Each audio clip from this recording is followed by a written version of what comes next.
What's up, YouTube? It's your boy AA9 Skills, and welcome back to the Road to FUT Champions RTG edition. Welcome back to the Rich Man to Glory edition. Welcome back to what you're reading in the title. Welcome back to the top 100 FUT Champions finish, Road to Glory, Rich Man to Glory edition. Bros, honestly, when I started this weekend league off, I never in my wildest imagination did I think that we could get top 100, right? And here we go. I know people are gonna be in the comments like, oh my God, here we go again. Skills is about to tell us how bad he is at this game. Here we go. I'm ready for it, Skills. Hit me with it. No, actually, I'm gonna give you the complete opposite. Before we go any further, if you enjoy this series, make sure to hit that big old thumbs up. If you think it's awesome, we got top 100 the first week of FUT Champions. Smash that big old thumbs up for me, man. Can we get 10,000 likes? You know, 100,000, 10,000. It makes sense. Can we get 10,000 likes in this bad boy? And bros, this is the team I rocked up with. I'll be 100% honest with you.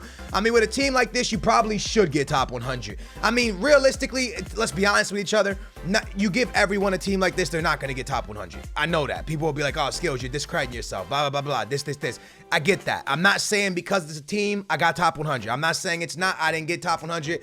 I got top because, like, maybe I got it because of team, maybe I didn't get it because of team. Who knows?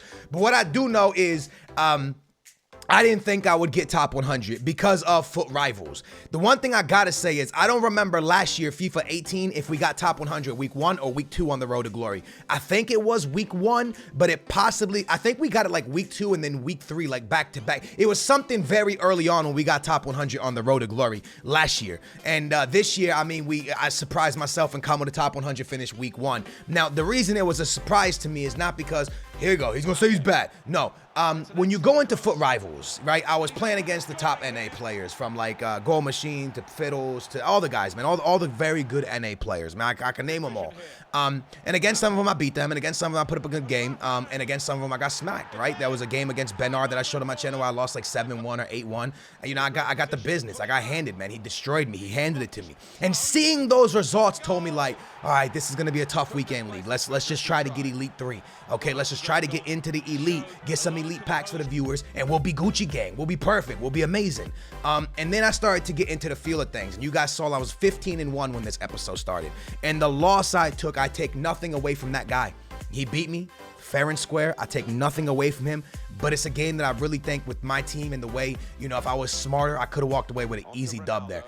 But I really played it very stupid. I was dumb, and I deserved to lose it. So that's on me. But I easily could have been 16-0. And now we're going on this crazy awesome run right here when I decide, you know what? I'm going to pick up Conte. The reason I decided to pick up Conte, bros, is hear me out for a second. I brought Conte back to the team. I sold Conte, but I'm bringing him back. The reason I'm bringing back Conte is because I thought to myself, okay, this Roy Keane, I love him. He's amazing. But he costs 700K, right? Since he costs 700K, if I was to sell Roy Keane right now and put Vieira at the CDM spot and then run Conte at left CM where Vieira is right now, I could then have enough coins to afford a Desai. Or if I sell Roy Keane, wait for rewards, we could even afford Prime Rio. So now I'm thinking to myself, damn, should I have Prime Rio beside Maldini? Let me know in the comments down below if you would rather have a Vieira and a Roy Keane, or would you have a Conte and Vieira and Maldini and Rio Ferdinand. So if I keep Keane, then it's Vieira and Keane. If I get rid of Keane, then I go back to a gold card in the middle, but I got Prime Rio and middle Maldini. Let me know what you would do in the comments down below. With that being said, I get into another game where I was really about to choke it, man. This was the game that really defined, and I thought after this game, okay, maybe we can actually do this top 100 thing, because this guy scores a bicycle kick in the 72nd minute to make it 3-1.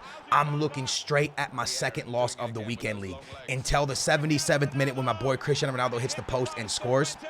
We come right back down the field with Cristiano Ronaldo now in the 80th minute. I'm running at his back line. I'm thinking I'm going to cross the ball. Little did I know he was going to take me out. I don't know if it's a penalty or not. I don't know why he gave the penalty. It's a stupid tackle. You should never give a penalty, especially in that area. And I'm just going to do straight down the middle. I'm not good with penalties. I don't even want to attempt it. I would miss it, so I went down the middle, and I end up hitting it. And then literally 3 minutes later, Sonaldo off the bench, who we picked up in the last episode to help us, comes off the bench, scores the winner, and we win again, bros. We win again after a game that we were losing badly, and that gets us up to 18-1. So now we're in this awesome place still. We're 18-1. And I picked up my man Conte. I'm going to use him off the bench for now, but there's going to be a decision whether Roy Keane stays around or not. Now, going back to the conversation I was having, I was playing against all these great players in Rivals, just like you guys. Now, you might be like, okay, but Skills, I'm not in Division 1, so I'm not playing against those guys. And it's really frustrating because the guys I'm playing is hard. Don't look at it like that, right? When someone says a pro player, let's say I'm in Division 1, I'm playing against pro players. Let's say pro players is the level that I'm playing at, right? That's my level I'm playing at. When you go into, let's say you're in Division 3. When you go into Division 3 and you get matched up against an opponent that is very hard, he's your pro. He's on, like, look at it as everyone being a pro. Now, some pros are really good. Some pros are in the same, like, you know, like in a little bit under those pros, but you're playing against your pro, the pro on your level. When you're matching against people that are your level, it's you versus them. So you guys are equal levels. So you guys are your own pros. So the only thing that's going to happen is Rivals is going to be so difficult for you because you're playing against people that are on your level. But then when FUT Champions starts up, you're now playing some people that are not on your level. And for someone that's in Division 1 or Division 2 playing against pros, when you go into Rivals and you don't match those guys, all of a sudden anyone a step under that is a easier game for you as long as you play it correctly. So what I'm getting at is Rivals can be very frustrating throughout the week to play it, but if you sit there and you deal with the frustration, the weekend league would actually be easier for you. For example, I struggled more in Rivals and I was more nervous in Rivals than I was the entire weekend this weekend. The only game I got nervous in this weekend was the game I was down 3-1.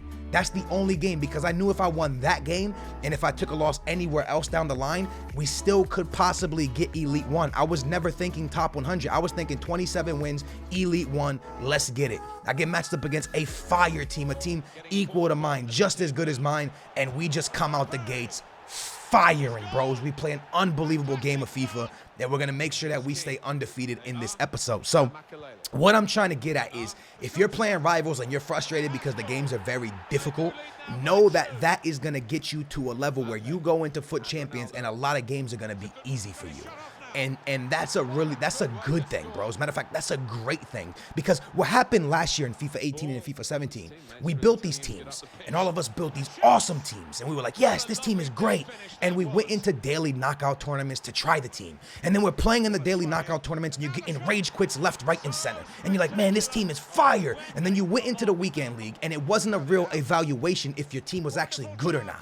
But now you build a team, you go into Rivals, you know your team is FUT Champions ready before you even go into FUT Champions, because you played against better players in Rivals. Or not better players, but hard games every single game, depending on what division you're in. So make sure you use Rivals to your advantage. Make sure you're using Rivals to get better and feel better at the game. For me, this is the first FIFA that, like, playing the divisions early on, I felt really helped me. I did that in FIFA 17. So FIFA 17, you guys know I got a lot of top 100 finishes. I qualified for Miami.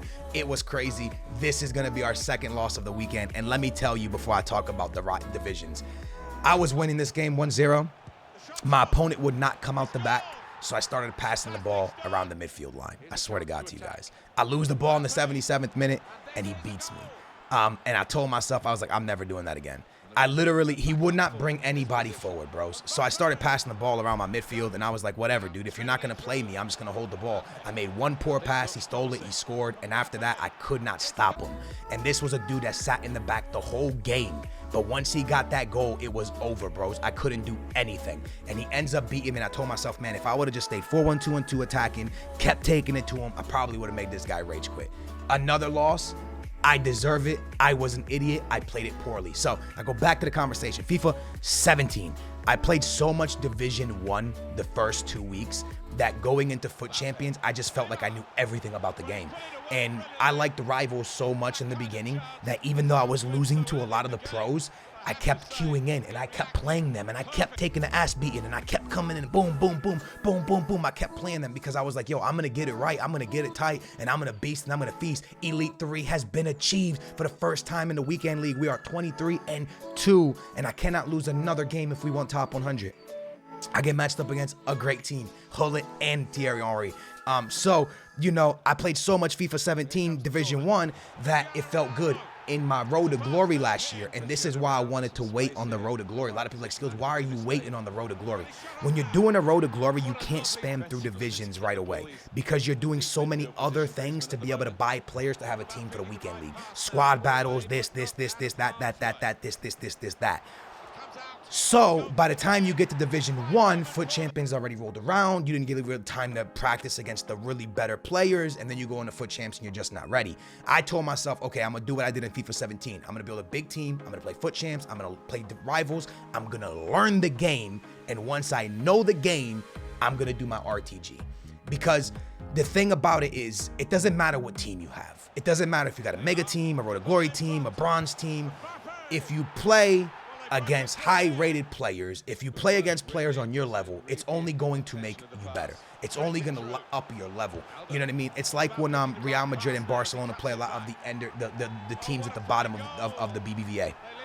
The games are pretty simple for them. You know, they might get like 6-7 wins, or 6-7 nil wins, big wins. But then that doesn't help them get better for the Champions League games. What helps them get better for the Champions League games is when they play against teams like Atletico Madrid, the Real Madrid, and teams that are really attacking them. Because then they get to, when they finally get matched up against the Man Cities and stuff, you know, it helps them. And that's the big thing, right? On the road to glory. Because you're kind of focused on buying players and finding a way to do SBCs and complete this and complete that, you don't really have time to focus on playing the game. Last year, I played so much squad battles and nothing else that I didn't even know how to play online beginning of the FIFA. I don't even know how I got top 100 early. This FIFA, I've spent so much time learning the game inside and out from rivals and the online stuff, and then doing squad battles on the side and still somehow luckily getting top 100 in those. That I've had time to really learn the game, learn how to defend, learn how to pass the ball, learn how to shoot the ball. Because, I mean, like I said, there's things in this game that I absolutely hate. There's things in this game that I absolutely love. Corners are completely overpowered. Crossing is very strong. Passing at times and first touches can be crazy. But the thing I hate the most about this game, because I really like this game. I think this game is 1,000 times better than FIFA 18. That's a fact, in my opinion. The thing I hate about this game is how your goalies at time can just be completely unresponsive. Like the ball will be right in front of him. He'll be staring at it and he won't grab it. I hate that about the game. I can't stand it. And then those freaking, you know, my center back scoring bicycle kicks is pretty crazy as well. But neither here nor that. I like the game a lot. Hopefully this patch that comes out is going to help the game get a little bit better, because I do think the game's in a really good spot. I do think AI defending's, you know, very strong, but I think AI defending's been strong. FIFA 18 was like very strong AI defending as well, so it's nothing new. But regardless, what I'm trying to get at is, if you want to perform better in FUT Champs, make sure you're using rivals to your advantage. Because if you're someone that's like, I'm not going to play rivals, it's too sweaty, and then you go into FUT Champs, oh man, this is so annoying. Why am I losing in FUT Champs? Well, you didn't use rivals that was sweaty, annoying gameplay to prepare yourself for this, which is FUT Champs. So that's how I feel about FUT Champs, bros. Hopefully that guy gives you guys a little bit of tips. I want you guys to know my record is huge right now. I have a lot of games played, and the game's been out for like 2 weeks, but it's for that reason. I've been spamming rivals, so that when FUT Champs came, I felt like I knew how to deal with the pressure and the anxiety and everything that comes from FUT Champs. So that's what I did. But again, even with all that being said, did I ever think I was gonna get top 100? No, bro. I didn't think I would come close to top 100. And honestly, bro, at the end of the weekend, when I look back, I go, man, you know what? I could have gone 30-0. Right? I threw a game away that I was winning 1-0, and I messed up and was passing the ball around the midfield because he wouldn't attack me. I should have kept attacking him and probably scored another one. And then the other game, I was also winning 1-0, and I threw that game away. And I'm like, damn, if I wouldn't have thrown those 2 games away, I actually could have walked out of here 30-0, which is crazy to even think about, that I could walk out of here 30-0. Like, that's just mental to think about. We saw some big teams. We saw some small teams. We saw some top tier players. We saw some not top tier players. It was just FUT Champs gameplay. It's the luck of the draw, and we end up going completely. Well, we lost 1 game today, man, but we're gonna end up going undefeated after that, bros. We are gonna end 28-2. So when I got 27, that was Elite 1. I was like, boom. I got matched up against this game, and I remember I was sitting here. I was like, man, if I choke against this game against this team, I'm so trash. I need to do this. And I remember that I was like putting so much pressure on myself that I literally couldn't score, bros. I was like struggling to score. I scored instantly in the first like a couple minutes of this game, but then after that, I kept attacking. I couldn't find the net, bros. I kept missing sitters. And it's all because mentally, I was like trying to rush. Like, oh, I gotta beat him, because I wanted top 100. And I was rushing. Finally, in the 48th minute, he's going to come down. And if I don't get this interception here, he probably scores. He puts a through pass in. My Varane, big boy Varane, doing Varane type things. He's amazing in this game. I love him. He sends it to up to Vieira. Vieira to Cristiano. Cristiano cuts inside. Cristiano cuts outside. Cristiano looking for something to do. And he sends it to Mbappe, who I told you guys, Mbappe is the real deal. Holyfield, man. The guy is absolutely great. And it's going to force a rage quit in the 50th minute. And we are going to pick up. When you look at it, I think it's going to say 71st in the world, but I think we end 73rd in the world. 73rd in the world, 28-2. It's crazy, bros. Like, I'm actually shocked that we did it. And again, I'm not gonna sit up and be like, hey, I'm a bad player. What I'm gonna say is, hey, bros, I'm a player like any of you guys. And if you really, really want to get better in FUT champs, spam FUT rivals, and I promise you, you guys can get it. I'm not saying that I'm not a good player. I'm saying that I'm just like any other average Joe. And I truly believe that anyone can get to the level that I'm at if you play the game and you practice it a lot. It sounds harder. It sounds easy. I'm making it sound easy. It's not easy. It takes commitment. It takes hard work and trying to get better. But if it's something you really want to do, achieve Elite 1, achieve top 100, if that's something you want to do, spam through Rivals. This is the best year to learn how to play the game, because Rivals will be easy in the beginning, but once you get to those top divisions, bros, if you don't know how to play the game, you're going to see right away that you don't know how to play the game. And you'll eventually start to adapt to what people are doing and learning. And remember, when you're playing someone, always learn from what they're doing. Yo, it's been your boy AA9 Skills. Smash the big old thumbs up if you enjoyed it. Make sure to subscribe. I love you guys. Thank you for supporting the channel, and thank you for always sticking with me. Top 100, baby. We did it. Rewards soon.